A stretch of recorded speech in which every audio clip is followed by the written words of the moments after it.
Je sors de quelques entretiens privés et juste avant que la réunion commence, Billy m'en avait donné toute une pile, tellement que je ne savais pas trop par où commencer. Mais nous prions Dieu de vous bénir pour cet effort que vous avez fait de rester pour la réunion du soir. Maintenant, Dieu voulant, dimanche matin prochain, je ferai une autre réunion. Je viens d'en parler au pasteur et cela leur convient. Et maintenant, je voudrais avoir le temps de souligner la présence de tous mes bons amis qui sont ici. Et je sais que vous attendez. Il fait chaud. Alors, je ne prendrai pas le temps de le faire et je vais me contenter de dire ceci, que Dieu vous bénisse. Vous savez, je ne connais pas de plus grand souhait qu'on pourrait formuler pour moi que de dire que Dieu vous bénisse. Voyez? S'il fait ça, c'est tout ce qu'il me faut, juste ça. Je trouve que c'est la plus belle parole du système linguistique. Que Dieu vous bénisse. Et bon, et je sais qu'il le fait. Comme je le disais à ma femme il y a quelques instants, j'essayais de prendre un bain, je n'arrivais pas à me sécher. Je m'essuyais et après j'étais encore mouillé. Je m'essuyais, je n'arrivais même pas à mettre ma chemise. C'est un peu différent de Tucson. Il fait à peu près 2 fois plus chaud qu'ici, mais ce qu'il y a, c'est qu'on n'a pas de sueur. Il n'y a aucune humidité dans l'air, alors ça s'évapore dès qu'on sort. On met un bassin d'eau, là, et il n'y en a plus. On ne peut pas transpirer parce que c'est tout simplement absorbé avant qu'on puisse transpirer. On transpire, oui, mais ça ne se voit jamais. Alors ici, j'ai essayé, je me suis donné un mal fou pour me sécher. Alors, et je suis trempé en ce moment. J'étais là-bas dans la pièce et nous y avons fait venir 7 ou 8 personnes, des cas urgents, et qu'il fallait voir tout de suite. Maintenant, la raison pour laquelle je vous retiens ici et que je vous demande de venir, c'est parce que je considère que c'est utile pour nous. Je ne ferai pas ça, mes amis.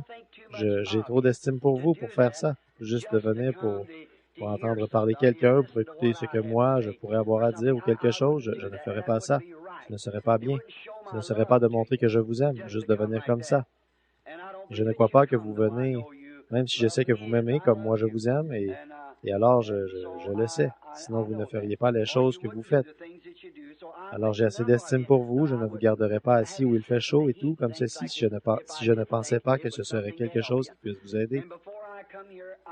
Aussi, avant de venir, je fais toujours de mon mieux devant Dieu pour choisir un petit quelque chose, un passage à l'Écriture, quelque chose, et je demande sa conduite, la dernière chose avant de sortir.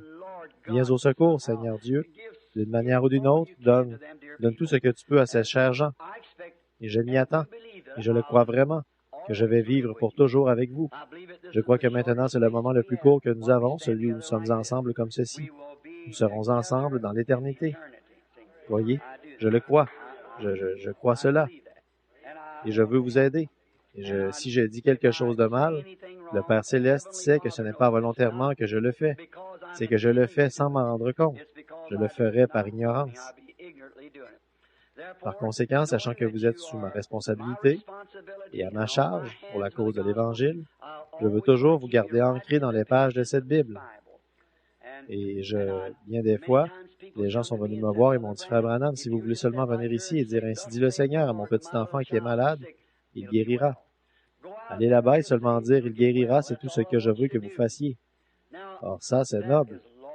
C'est beau. Combien j'apprécie. Mais vous savez, je ne peux pas faire ça tant qu'il ne me l'a pas dit d'abord. Voyez, je peux prier pour l'enfant, faire tout ce que je peux. Mais voyez-vous, qu'est-ce qui se passerait si j'y allais dans un élan d'enthousiasme et que je disais ça? Voyez-vous, si je disais ainsi dit le Seigneur, en réalité, ce serait seulement ainsi dit mon enthousiasme. Voyez? Et à ce moment-là, ça pourrait arriver, ça pourrait ne pas arriver. Mais ensuite, qu'est-ce qui se passerait si cette même personne était sous l'effet de mon enthousiasme et que la chose n'arrive pas? Alors, il se pourrait que cette personne se retrouve dans une circonstance où c'est parfois une question de vie ou de mort. Alors, où serait leur confiance? Ils auraient peur que j'ai encore un élan d'enthousiasme, voyez? Donc, quand je le dis, je veux être tout à fait convaincu que c'est exact, parler en connaissance de cause.